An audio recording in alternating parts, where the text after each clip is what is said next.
In this video, we're looking at a small data set, and we want to make a decision if this data could be modeled by a linear function.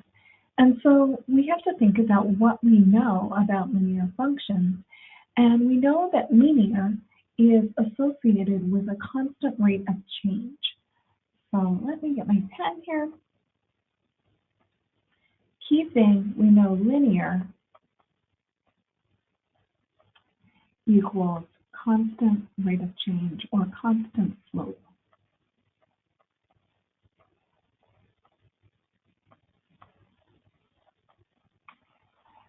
So I take a look at my data, which is the tuition at American private universities, and it is relatively old data, and that is purposeful because in 2008 we had the Great Recession, which kind of reset data sets here in the United States.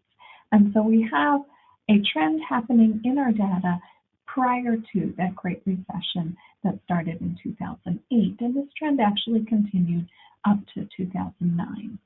So we are told to use X for the dates in years since 2005, and so we see here in parentheses our X values of 0, 1, 2, 3, and 4, and we're to use Y as the average tuition for those private universities.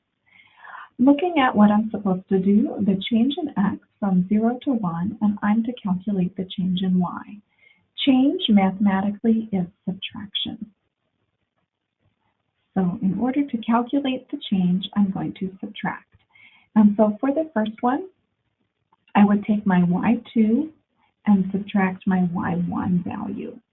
And I'm going to be repeating this the entire way through the chart. So I'll write it out for the first one, and then I'll speak it for the others. So I'm going to take 27,085, and I'm going to subtract the 25,540. So I do that with the help of my calculator, and I get 1,545. So that is the change in the average tuition between 2005 and 2006, which are years 0 to 1. Now I'm going to repeat the process from 1 to 2. So again, I'm going to start with my second Y value. So I would be starting here with the 28,630 and then subtracting the previous Y value of 27,085. Again, I do that with the help of my calculator, and I get 1545 as the change in dollars of the average tuition.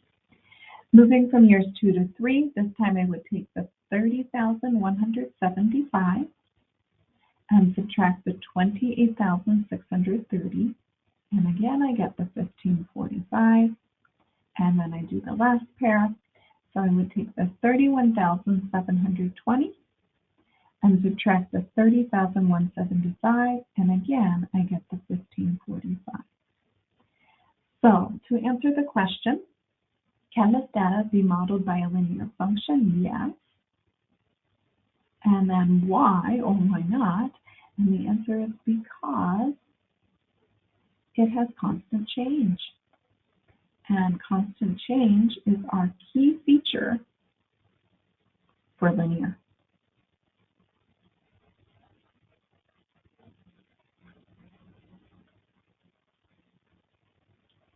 So then we're asked if it can, which we decided yes it could, to find the linear model. So the linear model is always based off of Y equals mx plus b. And we learned last week that the m is the slope, and the b is the y-intercept, or the starting value. Well, I know that slope has the formula y2 minus y1 over x2 minus x1. And I've done most of the work for slope when I looked at the change values. So if I look back at the top here, when I did the change from 0 to 1, I see the y2 minus y1, and so I know the top of this fraction for slope is the 1545.